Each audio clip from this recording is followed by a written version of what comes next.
Shalom, salam sejahtera. Renungan malam seiman ditulis oleh Dr. Kathleen Lewijaya Kuntaraf dan Pendeta Dr. Jonathan Kuntaraf. Judul renungan pada malam hari ini adalah Tuhan memangkas sebab kasih-Nya.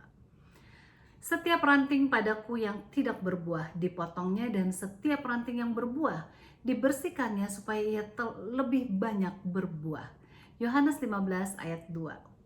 Dunia mengajarkan bahwa disiplin adalah cara untuk mempermalukan kita agar bertindak secara sempurna. Namun, disiplin dari dunia biasanya datang dari tempat keegoisan gantinya kasih dan mengejar kesempurnaan daripada kesalehan, serta bermaksud untuk membawa kita pada penampilan moralitas daripada membentuk hati yang bermoral tinggi. Karena alasan ini, kita seringkali lari dari disiplin Bapa Surgawi kita. Namun, dalam Ibrani 12 ayat 5-6 mengatakan, dan sudah lupakah kamu akan nasihat yang berbicara kepada kamu seperti kepada anak-anak. Hai anak-anakku, janganlah anggap enteng didikan Tuhan, dan janganlah putus asa apabila engkau diperingatkannya. Karena Tuhan menghajar orang yang dikasihinya, dan ia menyesal orang yang diakuinya sebagai anak. Tuhan mengasihi kita, sebab itulah ia mendisiplinkan kita. Tuhan memiliki rencana yang luar biasa bagi kita, sehingga ia harus membentuk kita menjadi anak-anak yang siap, serta diperlengkapi dengan otoritas, pengaruh, dan kuasa roh. Disiplinnya selalu dimaksudkan untuk membawa kita kepada kehidupan yang berkelimpahan, bukan untuk menjatuhkan atau mempermalukan kita. Saat kita melihat keinginan Tuhan untuk mendisiplinkan kita, maka kita seharusnya mengizinkan kasih-Nya, membuka hati kita dan menuntun kita ke dalam proses pemangkasan yang dimaksudkan hanya semata-mata untuk memurnikan, membantu, serta menghasilkan buah di dalam diri kita.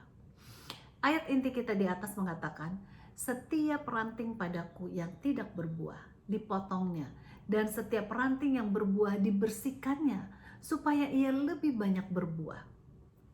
Satu-satunya cara bagi kita untuk menghasilkan lebih banyak buah di dalam Tuhan adalah dengan membiarkannya memangkas kita. Pengajaran dan perhatian dunia adalah bagaikan rumput liar yang menyerbu dan mencuri makanan dari cabang-cabang yang baik dan berbuah akibat berakar di dalam Tuhan. Rencana Tuhan adalah untuk memangkas, menyembuhkan, dan mengubah kita menjadi anak-anak yang hidup di dunia, tetapi bukan dari dunia. Kita bisa lihat yang tertulis dalam Yohanes 17 ayat 14 sampai dengan 19. Tuhan rindu untuk meruntuhkan benteng kesombongan dan dosa yang telah menghalangi kita untuk mengalami kepenuhan janji-janjinya. Tuhan berencana untuk membawa kita ke gaya hidup yang berbuah dan penting, sehingga kehidupan kita akan dipenuhi dengan sukacita yang penuh. Nah, bagaimanakah kita membiarkan Tuhan memangkas kita? Bagaimana kita bisa terlibat dalam proses penyembuhan dan transformasinya?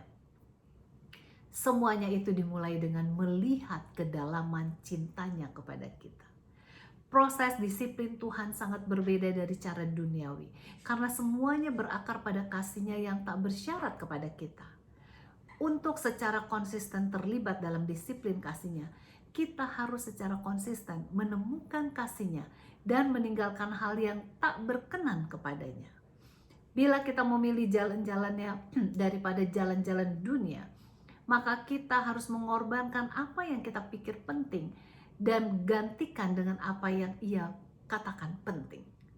Sering ini adalah pengalaman yang menyakitkan, namun inilah yang justru membawa kita terus bertumbuh dalam memiliki tabiatnya. Kiranya kita akan bertumbuh terus di dalamnya. Ingatlah bahwa growing is painful. Tuhan Yesus memberkati.